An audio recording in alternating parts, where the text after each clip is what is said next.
इष्टोपदेश की गाथा नंबर 28वीं,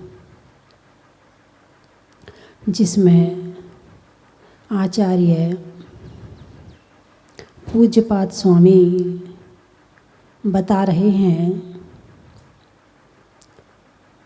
न मे मृत्यु कुतो भीति न मे व्याधि कुतो व्यथा। इस पर चर्चा कल हुई थी कि मेरी मृत्यु नहीं है। बात बिल्कुल 100% सही है, बात बिल्कुल 100% खरा सोना है। इसमें कहीं से कहीं तक शंका नहीं है कि मेरी मृत्यु नहीं होती है। लेकिन फिर भी सारे संसार में मृत्यु का आतंक फैला हुआ है, फिर भी लोग मरने से डरते हैं। वर्तमान समय की स्थिति आप देख रहे हैं कि ऐसा होने पर कितना ज़्यादा माहौल ऐसा है कि डरावना, दहशत का माहौल हो गया है। हम क्यों नहीं समझ पा रहे हैं? क्योंकि अभी साधना नहीं है। जब तक साधना पूरी नहीं हो जाती है, जब तक उस स्टेज तक नहीं पहुंच पाते हैं, तब तक अपने आप को सुरक्षित रखना ज़रूरी है। जंगल में रहने वाले योगी, जिनकी कई जन्मों की तपस्या है, कई वर्षों की तपस्या है, जो कई वर्षों से घर से दूर रह रहे हैं और जंगल में रह कर के साधना कर रहे हैं, साधना रत हैं और साधना में निपुण हैं, ऐसा योगी इस चीज़ को सिद्ध कर लेता है कि ना मे मृत्यु कुतो भीति, कि मेरी मृत्यु नहीं है, फिर में मुझे भय कैसा है। वो सिद्ध कर लिया उन्होंने। ये आवाज़ कैसी आ रही है? वो उन्होंने सिद्ध कर लिया है, तो इस कारण से वो उनके लिए ठीक है। लेकिन आप सोचो, अरे कुछ नहीं होता है, आत्मा थोड़ी मरती है, और आप अपना बचाव ना करें कोरोना से, आप अपना सावधानी ना रखें कोरोना से, आप मास्क ना लगाएं, आप भीड़ में घूमते रहें और फिर कोरोना हो जाए और जब सांस में दिक्कत आने लगे तो फिर ये बात याद नहीं आएगी कि न मे व्याधि कुतो व्यथा। उस समय तो व्याधि ही याद आएगी। आप समाधि भावना में पढ़ते हो, क्या पढ़ते हो? नहीं, वो लाइन आती है कि जिसमें अंतिम समय में गाफिल ना हो जाऊं, ऐसी कोई बीमारी ना हो जाए कि मैं गाफिल हो जाऊं। क्योंकि बीमारी, शरीर की तकलीफ, दर्द एक ऐसी चीज़ है कि जिसके माध्यम से ज्ञानी भी गाफिल हो जाते हैं। ऐसे समय में अपने आप को संभालना बड़ा मुश्किल होता है। तो जो कोरोना की बीमारी चल रही है, ऐसे समय में आप अपनी सावधानी रखें। आप अपने लिए तो जी रहे हैं, लेकिन आपके साथ कितने लोग जुड़े हुए हैं? आपका परिवार जुड़ा हुआ है। यदि आपको बीमारी होती है तो आपके परिवार को तकलीफ़ होती है। फिर आप बीमारी होती है तो आप अपने गांव की या ज़िले की अस्पताल में जाते हो तो वहाँ बोझ पड़ता है, फिर वहाँ तकलीफ़ होगी।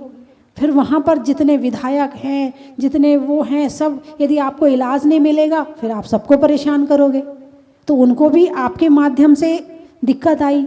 फिर वही बात राज्य में पहुँचेगी, फिर वही बात केंद्र में पहुँचेगी, फिर वही बात पूरे विश्व में पहुँचेगी। तो आप यदि बीमार होते हैं तो केवल आप पर प्रभाव नहीं पड़ता है, आपके माध्यम से पूरे विश्व तक बात जाती है।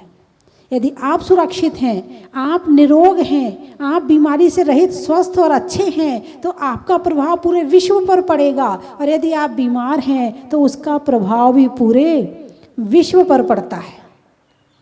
और आंकड़ा तो लिखा ही आता है ना कि इतने लोग कोरोना पॉजिटिव, टीवी में रोज सुन रहे नहीं सुन रहे, उसमें से एक जो बीमार हुआ है, एक वो भी तो है ना।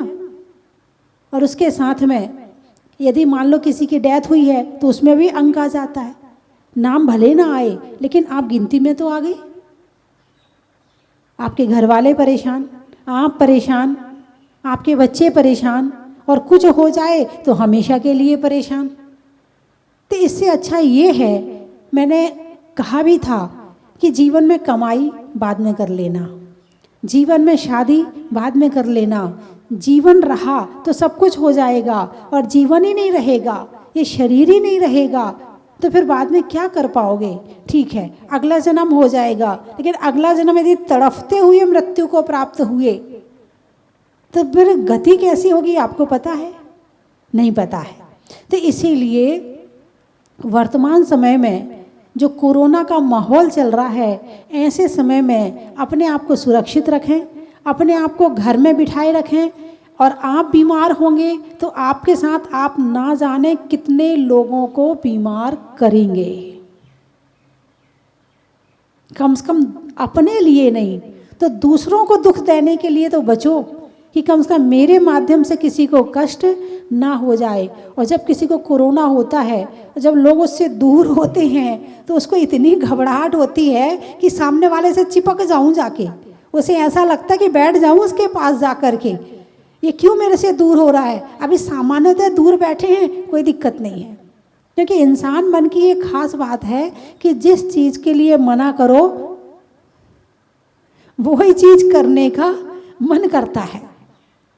यदि यहाँ लिख दो, अभी एक छोटा सा टेंट लगा के यहाँ लिख दो कि यहाँ झांकना मना है, यहाँ लिख दो कि यहाँ झांकना मना है। टेंट पहले भी लगा था, कभी नज़र भी नहीं गई होगी कि यहाँ टेंट भी लगा है, लेकिन इतना लिख दिया कि यहाँ झांकना मना है, बस। उसके बाद तो लोगों को ये लगेगा देख तो ले एक बार, भले टिकट लग रही हो तो तू पैसा ले ले, मगर देख लेने दे कि भाई क्यों कहा है कि झांकना मना है, एक बार देख लेने दे, भले अंदर कुछ भी ना हो। एक और उदाहरण आता है ना, वो एक राजा था, उसके सिर पर बाल नहीं थे, तो आपने सुना होगा, उसके सिर पर बाल नहीं थे, तो उसको बड़ी टेंशन होती थी कि मेरे सिर पे बाल नहीं है। उसने अपने मंत्रियों से कहा, भाई सारे जितने यहाँ के वैद्य हैं सबको बुला, और यदि ये मेरे सिर पे बाल नहीं उगा पाए ना तो सबको फांसी पे चढ़ा दूंगा। सब वैद्यों को बुलाया। अब सारे के सारे वैद्य के हाथ पांव कांपे कि अब बंजर भूमि में खेती कैसे करें। हालांकि अब तो होने लगी है, अब तो बड़ी टेक्निक आ गई है, अब तो बंजर भूमि में भी खेती हो जाती है। अब सारे के सारे को फांसी पे चढ़ने के लिए अब आदेश निकलने ही वाला है। उनमें से एक बूढ़ा वैद्य था, वो बड़ा समझदार था। उसने कहा, राजन मैं आपके सिर पर बाल उगाऊंगा, आप बिल्कुल चिंता मत करो, मैं आपको दवाई दूंगा, मेरे पास है वो दवाई जो आपके सिर में लगेगी तो बाल आ जाएंगे। राजा खुश हो गया, बोले ठीक है। अब वैद्य जी ने दवाई वो एक बोतल में पानी भर के रंग डाल के और दे दिया। बोले ये बहुत बढ़िया दवाई है, आप देखना 15 दिन के अंदर 20 दिन के अंदर शुरू होगा बाल निकलना, आपको 15-20 दिन इंतज़ार करना पड़ेगा। तो अच्छा ठीक है, कर लूँगा। अब उसने राजा बड़ा खुश हो गया। अब आईने के सामने गया, दवाई निकाली एक, लेकिन जिस समय उसने दवाई दी थोड़ी दूर गया, फिर वैद्य वापस आया। बोले एक बात ध्यान रखना, जिस समय आप ये दवाई लगाओ उस समय टूटी चप्पल और सड़ा टमाटर याद नहीं आना चाहिए, बस इस बात का ध्यान रखना। अरे दी ये याद आ गया तो दवाई असर नहीं करेगी, ये उससे संपर्क रखती है।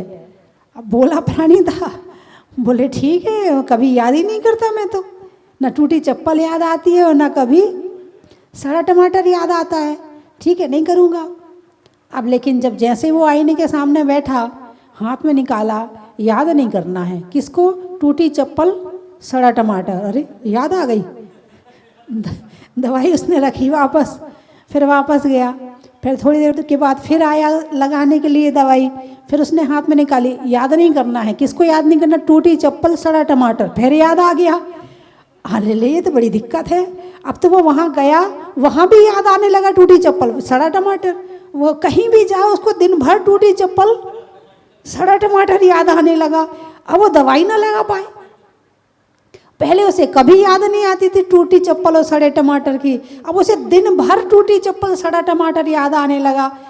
उसने कहा भाई वैद्य तूने ये कैसी दवाई दी मुझे हैं? बोले वैद्य जी ने कहा भाई देखो शर्त तो यही है, मैंने कुछ सिद्धि करके दवाई बनाई है, अब उसको तो अपने जितने सारे वैद्य थे राज्य के सबकी जान बचानी थी, तो थोड़ा सा उसे झूठ भी बोलना पड़ा, तो सबकी जान भी बच गई। अब उसके बाद जब उसने कहा मैं दवाई कैसे लगाऊं, बोले भाई शर्त तो यही है, बिना शर्त के ये बाल उगने वाले नहीं है, तो आपको तो याद नहीं करना है। चलो ट्राई करता हूँ। अब सोया तो टूटी चप्पल सड़ा टमाटर, सपने में टूटी चप्पल सड़ा टमाटर, सो के उठे तो टूटी चप्पल सड़ा टमाटर, खाने बैठे तो टूटी चप्पल सड़ा टमाटर। अब वो दवाई लगा ना पाए, वो तो पागल हो गया, उसे पूरे दिन वही याद आने लगा। उसने कहा वैद्य तू अपनी दवाई पकड़, मुझे नहीं उगाने बाल। उसने कहा बस ठीक है, मैं यही तो चाहता था।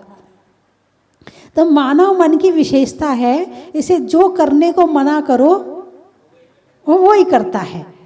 जैसे यदि सरकार ने कह दिया मास्क लगाओ, नहीं लगाऊंगा, क्यों? सरकार ने कहा है।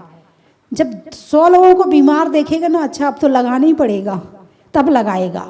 बहुत से लोग ऐसे हैं जिनके पिछले बार तो मास्क लगे ही नहीं है, मगर इस बार लग गए।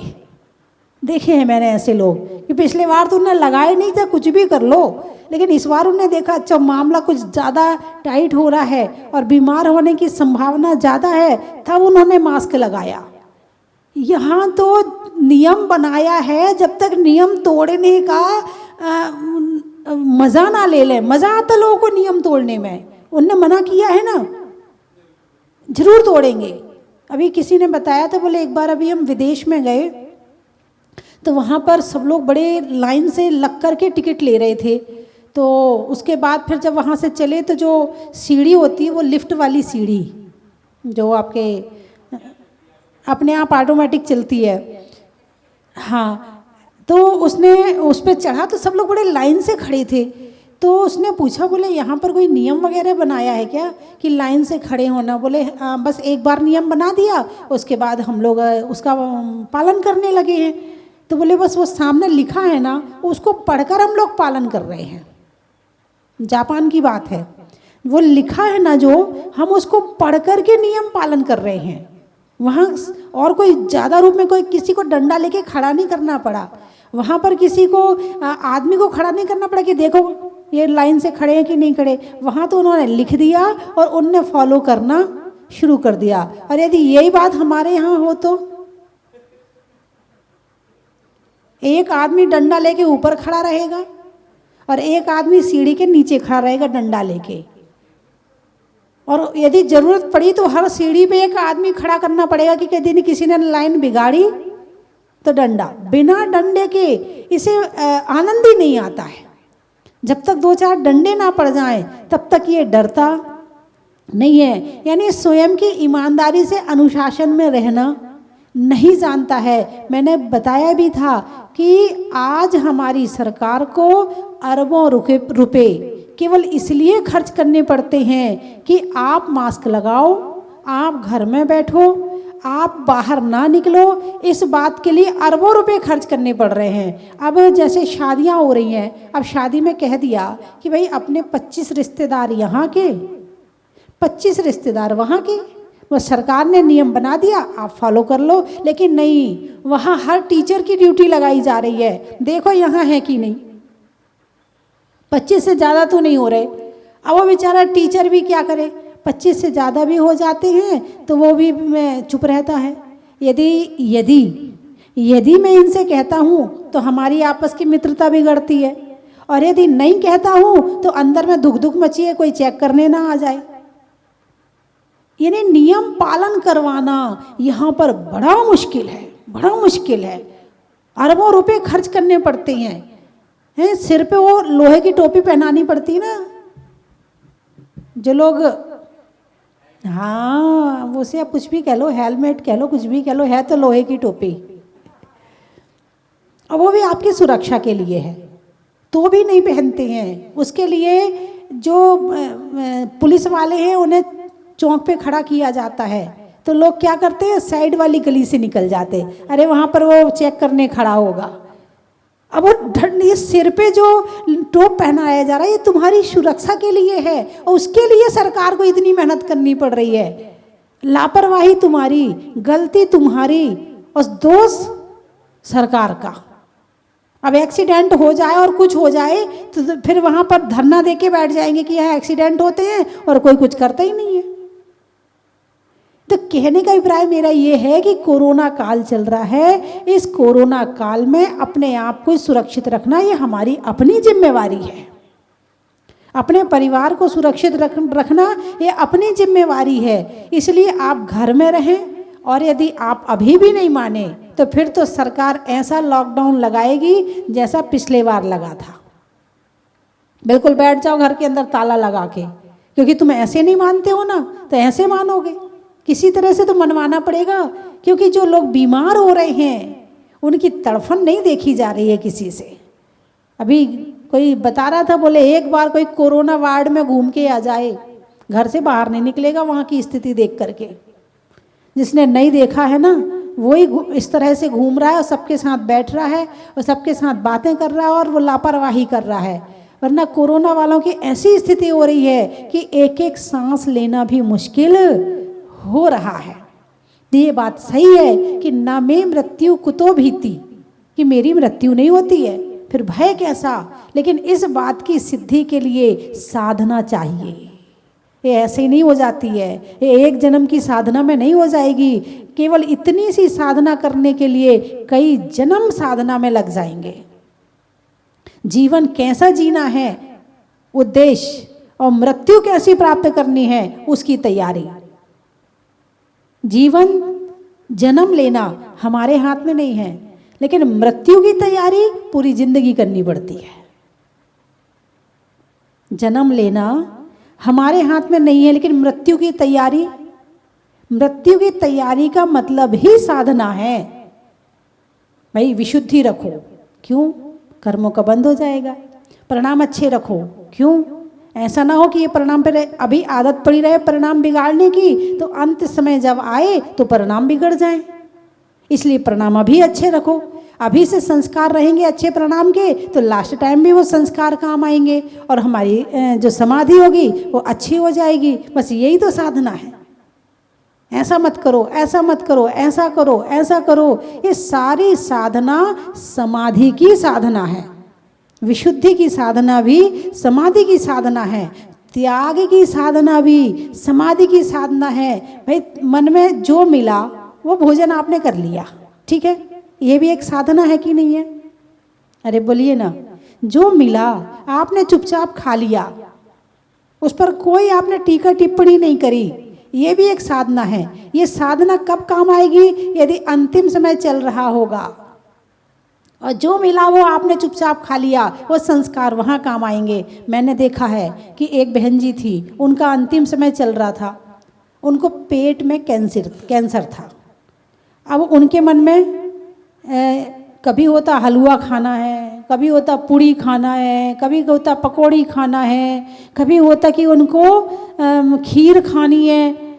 और वो जो उनकी सेवा करता था ना, वो मना करते थे खाने के लिए, और लेकिन वो चुपचाप किसी से मंगवा लेती थी और खा लेती थी, और फिर तकलीफ बढ़ जाती थी। तो ये सारा त्याग जो है, त्याग क्यों करवाया जाता है? किसकी साधना के लिए? समाधि की साधना के लिए। परिणामों की शांति क्यों करवाई जाती है? समाधि की साधना के लिए। मृत्यु होना निश्चित है, लेकिन उस मृत्यु को समाधि बनाना ये हमारे जीवन की साधना है। और इस साधना में सफल हो गए मतलब आपने नींव बनाई, मंदिर बनाया, मंदिर बना के शिखर बनाया, और यदि समाधि हो गई तो समझना आपने कलश चढ़ा दिया। और यदि आपने कलश नहीं चढ़ा पाए, समाधि नहीं कर पाए, तो ये जन्म लेना हमारा सार्थक नहीं हो पाएगा। इसलिए पहले तो ये विचार करना कि न मैं मृत्यु को तो भीति, जब मृत्यु नहीं है तो भय कैसा।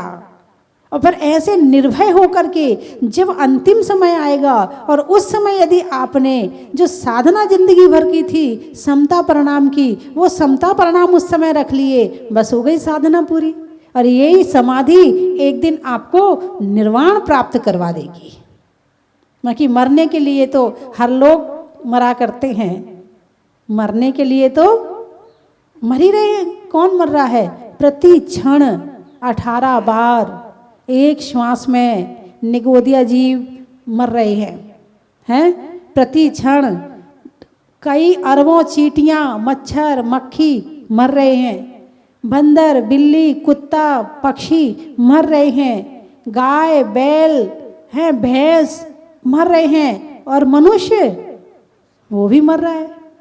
और इस समय तो और भी मृत्यु का भय बहुत ज़्यादा हो रहा है। तो भयभीत नहीं होना, आ गई तो ठीक है और नहीं आई तो जी रहे आराम से। लेकिन इसकी भी साधना है कि भयभीत नहीं होना।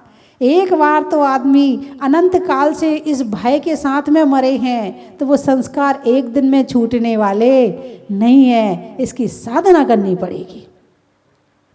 तो बंधुओं, न मे मृत्यु कुतो भीति, न मे व्याधि कुतो व्यथा, न हम बालो न वृद्धो हम, ना अहम मैं, बालो बच्चा, मैं बच्चा भी नहीं हूँ, ना वृद्धो हम, मैं वृद्ध भी नहीं हूँ, युवई तानी पुद्गले, मैं युवा भी नहीं हूँ। तो फिर क्या हो? ये सब क्या है फिर? ये सब पुद्गल की पर्याय है। ना मैं बच्चा हूँ, ना मैं बूढ़ा हूँ, ना मैं जवान हूँ। तो ये सब क्या है? पुद्गल की पर्याय है।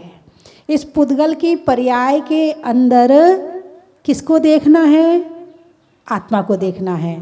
पाषाणेषु यथा हेमै, दुग्ध मध्ये यथा घृतम, तिल मध्ये यथा तैलम, देह मध्ये यथा शिवा, काष्ठ मध्ये यथा वह्नि, शक्ति रूपेण तिष्ठति, अयमात्मा स्वभावेन देहे तिष्ठति निर्मला।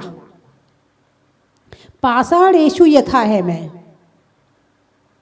पत्थर में सोना होता है ना, सोना कहाँ मिलता है? बोलिए ना। पत्थर में मिलता है। कहाँ मिलता है? पत्थर में मिलता है। और दूध में घी होता है, और तिल में तेल होता है। ऐसे ही शरीर में आत्मा होती है ना। एक बीज में पेड़ होता है। बीज में पेड़ दिखता नहीं दिखता है? यदि बीज के अंदर पेड़ ना दिखे तो क्या कोई किसान अपने खेत में बीज डालेगा? नहीं डालेगा। कब डालता है? बोलिए ना। जब उसे बीज में पेड़ नजर आता है, उसे दिख रहा है ये बीज तो है अभी, लेकिन इसके अंदर पेड़ छिपा हुआ है, इसके अंदर पेड़ छिपा हुआ है। इसी तरह से पत्थर में से सोना कब निकालते हैं? जब पता है कि इस पत्थर में सोना है। ज्ञान हो गया ना कि पत्थर में सोना है। अब वो पूरी मेहनत करेगा उसके ऊपर, और नहीं है तो क्यों मेहनत करेगा? यदि बीज में पेड़ ना हो तो क्यों डालेगा? यदि दूध में घी ना हो तो क्यों दही जमा के मक्खन निकालेगा? उसे पता है ना कि है इस चीज में, और जब पता हो जाता है तो निकालने का प्रयास भी करता है। ऐसे ही इस शरीर में आत्मा है, इस शरीर में आत्मा है। अब पता तो चल गया, लेकिन किसान ने मेहनत कर ली, सोना निकालने में मेहनत हो गई, तिल से तेल निकालने में मेहनत हो गई। अब शरीर में आत्मा निकालने में मेहनत हुई नहीं हुई? बाहर मेहनत तो बहुत अच्छी हो जाती है, बाहर के काम तो बहुत अच्छे हो जाते हैं, अंदर के काम रह जाते हैं। अब जैसे दूध है, घी बनाया आपने, घी की पूड़ी बना ली। अब पूड़ी में घी है कि नहीं? पूड़ी में घी है कि नहीं? है। अब वो घी कहे मैं तो पूड़ी हूं, मैं घी नहीं हूं। अब घी की दूसरी पर्याय पूरी रूप में हो गई। घी की दूसरी पर्याय। अब सोना है, सोने को 16 ताव में शुद्ध किया, अग्नि में डाला, फिर निकाला, फिर 2 बार डाला, फिर निकाला, ऐसा 16 बार डाला। अब वो शुद्ध हो गया, अब वो बिक गया और किसी ने उसका हार बना लिया, किसी ने उसके कंगन बना लिए, किसी ने उसकी चैन बना ली, किसी ने उसकी अंगूठी बना ली। अब वो कहे नहीं मैं तो सोना नहीं हूं, मैं तो अंगूठी हूं। अरे बोलिए ना, हैं? सोना है? हैं? पक्का? आप उसे अंगूठी मान के खरीदते हो या सोना मान के खरीदते हो?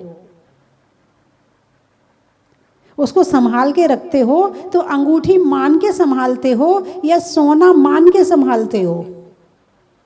उसे आप लॉकर में रखते हो तो सोना मान के रखते हो या हार मान के रखते हो?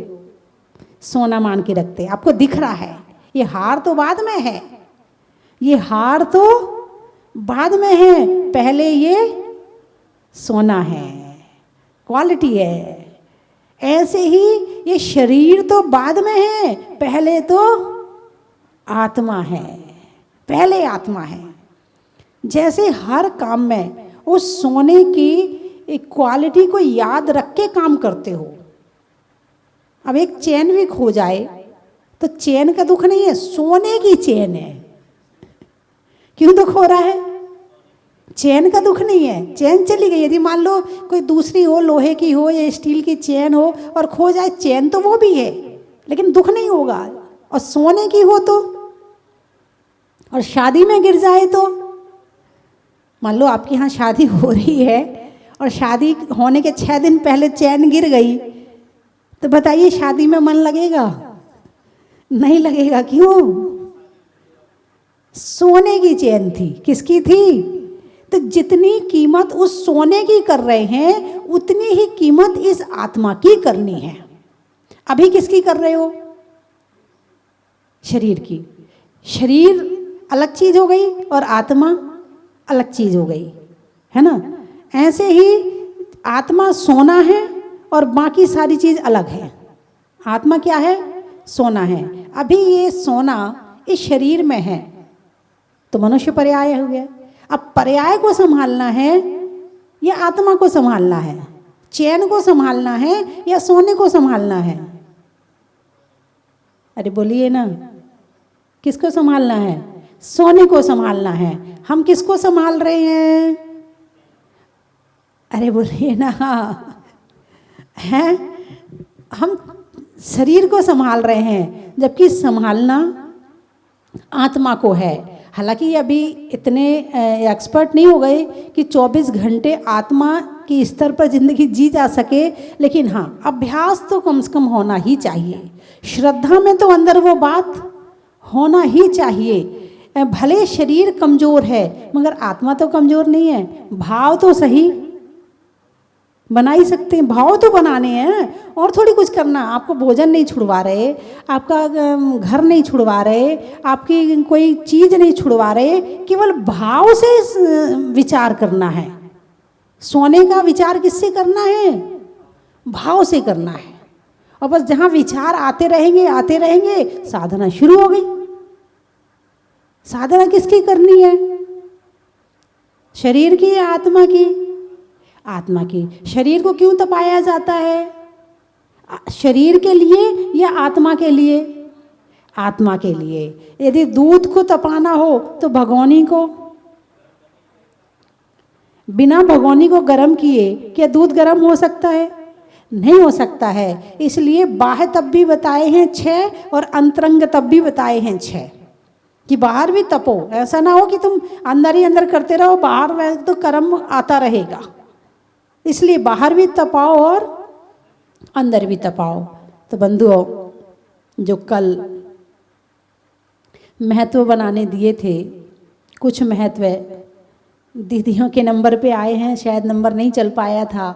आज जो नंबर चलेगा उस पर आप भेज सकते हैं, स्क्रीन पर आपको मिलेगा नंबर।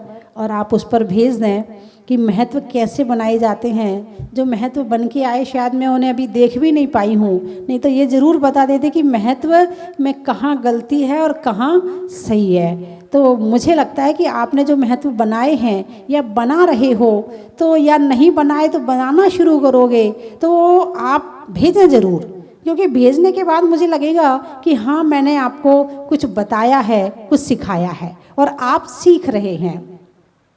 तो महत्व का फिर से बता देती हूँ कि महत्व कैसे बनाए जाते हैं, है ना।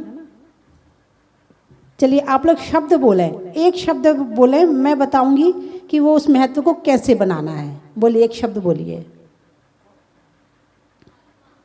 हैं? आत्मा, बहुत बढ़िया। इसमें ता और माँ शब्द दो हैं, है ना। आधा ता और माँ, इन दो के हिसाब से बनाएंगे अपन। जैसे पूजा करने में परमात्मा का, धरती पर महात्मा का और हमारी अपनी आत्मा का बड़ा ही महत्व है। चलिए दूसरा शब्द दीजिए, क्षमा। अब इसमें माँ लेना है केवल अपन को, है ना। रात्रि में क्षमा का, पैसे में जमा का और करने में क्षमा का बड़ा ही महत्व है। चलिए और बताइए। ज्ञान सागर, पानी में गागर का, पानी में गागर का और वस्तुओं में आगर का और आचार्यों में ज्ञान सागर का बड़ा ही महत्व है। तपस्या, दूर होने में समस्या का, तिथियों में अमावस्या का और करने में तपस्या का। ऐसे आप इस तरह से बना सकते हैं। आप महत्व बनाएं, आपको बड़ा आनंद आएगा, बड़ा अच्छा लगेगा। महत्व बनाने के बाद आपको खुद इतनी अच्छी फीलिंग आएगी। और जो इस समय कोरोना का माहौल चल रहा है, 24 घंटे दहशत का माहौल है। अभी मुझे कल ही पता चला कि एक व्यक्ति दिन भर टीवी में न्यूज़ सुनता था, वो न्यूज़ सुन सुन के बीमार हो गया। अब आप न्यूज़ बिल्कुल ना सुने, जब माहौल अच्छा हो जाएगा तभी आप न्यूज़ सुने, और जब तक माहौल अच्छा नहीं हो रहा है तब तक आप ये कुछ लेखन कार्य शुरू करें, कुछ बनाना शुरू करें, कुछ करना शुरू करें, ताकि आपका मन डाइवर्ट हो और ये पीड़ा चिंतन अशुभ आर्त ध्यान से बचे रहें। नहीं तो आर्त ध्यान अशुभ कर्म का बंद कराता है, और 24 घंटे आप टेंशन में रहोगे तो अशुभ कर्म का बंद होगा, है ना। बोलिए 24 भगवान की।